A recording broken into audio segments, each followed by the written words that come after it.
mtoto wa kiume hana majukumu hiyo ni jinsia tu. Huwezi kumpa kazi yoyote akaifanya, ila ni wa kiume. Wewe unaamka asubuhi unapewa nauli ya kuendea kanisani na mke wako. Isiwe common. Unaweza ukajikuta kuna siku umeishiwa ukasaidiwa, lakini isiwe tabia. Mwanaume maana yake nini? Mwanaume, ngoja niseme kidogo. Unajua tunapoitwa kama hivi tunaitwa wanaume, kuna mambo matatu unatakiwa kuyajua ya haraka haraka. Huyo sio mwanaume, huyo ni mume na wa kiume. Mwanaume ni majukumu, anatambua nafasi yake. Na wewe mwanamke unayetaka kuongoza nyumba una matatizo wewe. Semeni amina hata kama mtaki. Una shida, uwe na adabu. Ila sasa kama uliolewa na mume, wewe muongoze tu, maana hamna namna. Hamna namna kama alijui chochote kinachoendelea. Na wewe unaitwa mwanaume, umeshindwa kucreate jambo lolote linalowasababisha watu hao wanapitia kwako, wanaleta hela. Wewe unaitwa mwanaume. Bwana asifiwe.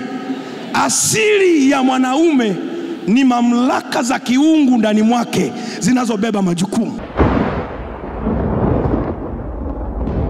Isaya anaripoti, anasema tumepewa mtoto mwanaume, uwezo wa kifalme utakuwa mabegani mwake. Sio wa kiume.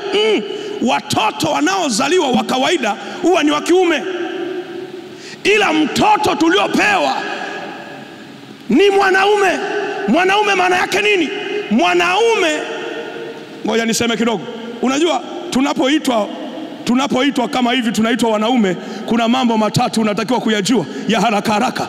Jambo la kwanza, mama anapojifungua mtoto, yuko hospitali, anazaa mtoto, akimwangalia jinsia anatambua huyu ana jinsia ya kiume, huyo mtoto anaitwa wa kiume. Huyo mtoto wa kiume hana majukumu hiyo ni jinsia tu. Huwezi kumpa kazi yoyote akaifanya, ila ni wa kiume.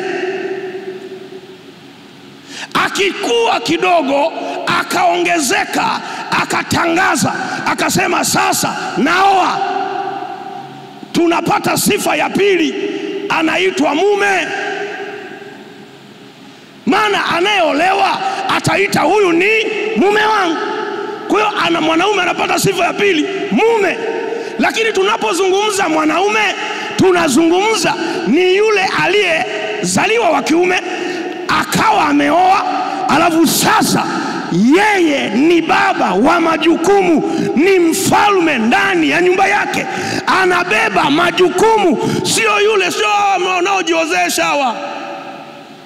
Wanaangalia sister anaendesha, ndio, anakaa kwake, ndio, maisha yake yamenyoka, ndio, yeye anakwenda kuchumbia ili awe houseboy. Huyo sio mwanaume, huyo ni mume na wa kiume. Mwanaume ni majukumu, anatambua nafasi yake, anajua viwango vyake, anajua nyumba hii anayeiongoza ni mimi, anayetakiwa kuilisha ni mimi, anayetakiwa kutunza ni mimi, mwanamke huyu anayetakiwa mpendezesha ni mimi, mtuliza zoruba kwenye nyumba hii ni mimi, muongoza njia kwenye nyumba hii ni mimi. Semeni amina. Haleluya, haleluya. Na wewe mwanamke unayetaka kuongoza nyumba una matatizo wewe. Semeni amina hata kama mtaki. Una shida, uwe na adabu. Ila sasa kama uliolewa na mume, wewe muongoze tu, maana hamna namna. Hamna namna kama alijui chochote kinachoendelea.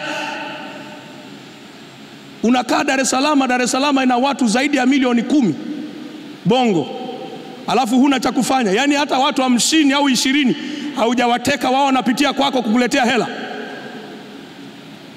Na wewe unaitwa mwanaume, umeshindwa kucreate jambo lolote linalowasababisha watu hao wanapitia kwako, wanaleta hela. Wewe unaitwa mwanaume.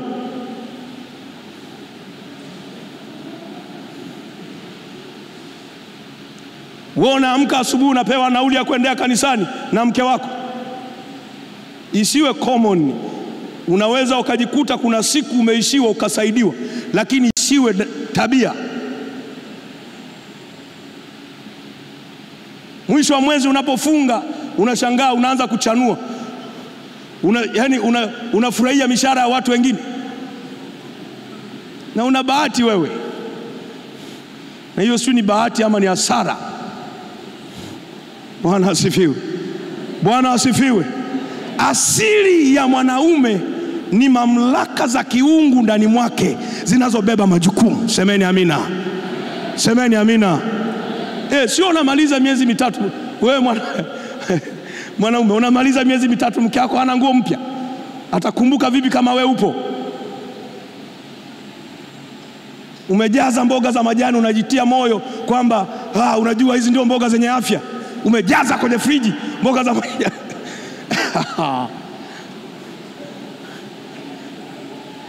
Na sasa hivi mmeenda mbali.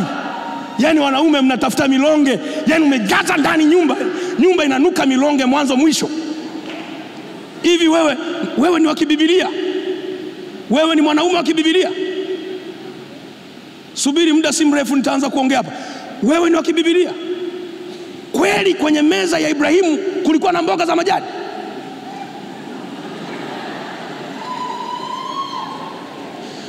Sura ya 17 Wafalme unamuona Mungu anamwambia mwanaume aliyejaa Roho Mtakatifu, waliojazwa Roho Mtakatifu, anamwambia mwanaume aliyejaa Roho Mtakatifu Elia, anamwambia Elia, toka hapa maana umefunga mvua. Hali ya mvua haipo tena, mimea itakufa, wanyama watakufa. Toka. Akatoka. Elia anakwenda Kerithi. Kerithi pale Elia alikuwa analishwa mboga za majani. Na elimu hizi wakati mwingine zinawavuruga hizi. Unasoma alafu unasoma ili uanze kuishi kwa shida.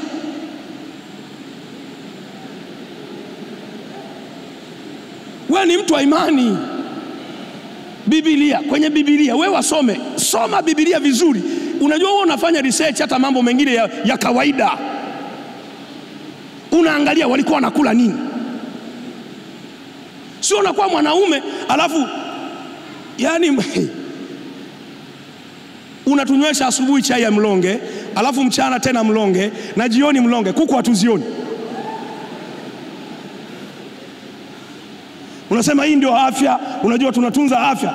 Hapana. Tutunze afya lakini tuelewe pia utaratibu wa kibibilia. Kama Mungu alikuwa anajua anaenda kumuua Elia, asingelimpikia kwa staili yake. Mungu anamtuma kunguru, anabeba nini? Anabeba kware, nyama. Alibeba mboga za majani.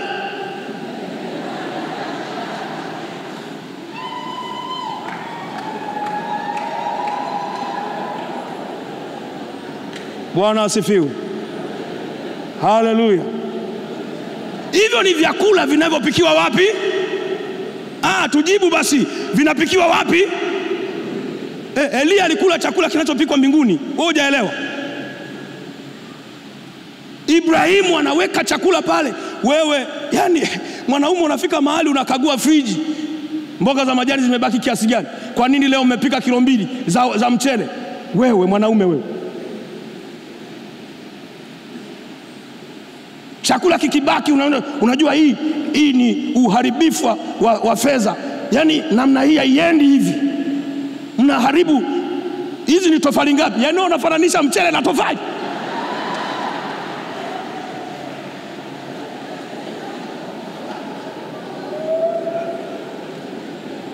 Hizi ni tofali ngapi?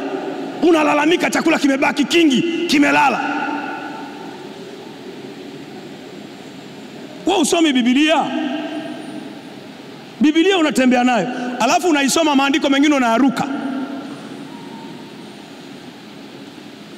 Mezani pa Ibrahimu walikula na kusaza. Wewe kinachobaki kinakuuma. Alafu unaanza kumsingizia Mungu, unajua namna hii ni kufuru. Wewe muongo wewe. Hakuna chakula kinachobaki kikawa kufuru. Chakula kinachobaki ni kibibilia, maana yake mtoshelevu huyu.